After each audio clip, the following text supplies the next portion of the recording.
Bienvenue sur Akhbar Bled de Hassan Atlemsan. Tous les Marocains sont en deuil aujourd'hui. Tout le Maroc avait les yeux braqués sur une réunion en Algérie, la réunion d'un haut conseil d'État, où le gouvernement algérien a annoncé le rétablissement immédiat des visas pour tous les ressortissants marocains qui ont un passeport marocain. Triste journée pour tout le Maroc. Comment les Marocains vont faire maintenant pour passer leur congé? Comment les Marocains qui voulaient se baigner sur les très belles plages de Wahran et échapper aux maudites plages de l'océan Atlantique, comment ils vont faire avec cette décision? Une décision très choquante pour tous les Marocains. Le gouvernement algérien a décidé de rétablir immédiatement la procédure relative au visa pour tous les ressortissants étrangers détenteurs d'un passeport marocain. C'est ce que rapportent les médias algériens. L'Algérie, qui a toujours été attachée aux valeurs de solidarité et de préservation des liens humains et familiaux qui unissent les peuples algériens et marocains frères, précise le communiqué, a évité depuis l'annonce de sa décision de rompre ses relations diplomatiques avec le Royaume du Maroc en août 2021, de compromettre la libre et fluide circulation des personnes, indiquent ces médias, qui citent un communiqué du ministère algérien des Affaires étrangères, rabâchant son discours habituel.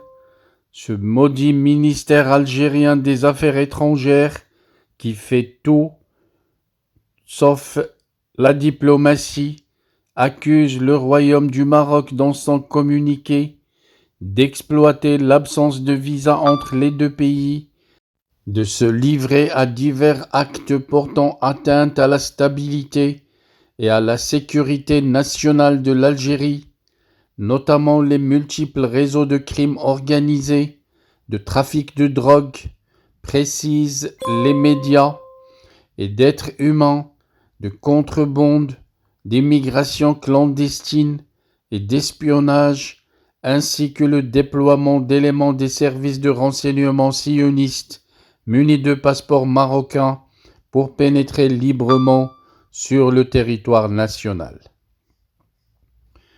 Des comportements qui constituent une menace directe pour la sécurité du pays et imposent un contrôle strict de l'entrée et du séjour sur le territoire national à tous les points frontaliers, indique le communiqué, qui ajoute que le Maroc porte l'entière responsabilité de l'évolution actuelle de la détérioration des relations bilatérales. Comment je vais faire maintenant, moi qui voulais aller à Khenchla? Comment je vais faire pour récupérer mon sac de blé et mon sac de sucre et ma bouteille d'huile à Ahrache, à Alger? Comment je vais faire pour aller me baigner sur la très belle plage de Wahran? C'est triste. Heureusement que la Kabylie va obtenir son indépendance. J'ai les larmes aux yeux. Heureusement que Farhat Mhenni est là et qu'il se bataille pour avoir l'indépendance de la Kabylie. Au moins, je ne serai pas privé des belles plages de la Kabylie. Je ne serai pas privé de Tizi Ouzou. Je ne serai pas privé de Bjaya. Je ne serai pas privé des montagnes de la Djordjora. Sinon, ça aurait été la catastrophe. Dieu merci, la Kabylie sera indépendante, car au moins je pourrai visiter une partie de l'ex-territoire de l'Algérie. Mais en attendant, ça nous fait une grande tristesse au Maroc et on va passer des jours difficiles durant les étés prochains, durant les périodes estivales prochaines, car pratiquement, on n'aura plus où aller, nous qui n'avons rien pour nous défouler si ce n'était pas l'Algérie.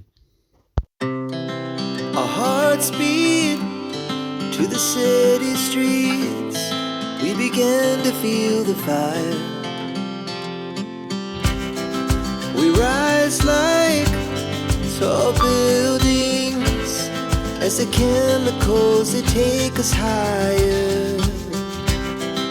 The night's young, it has just begun as she puts her hand in mine.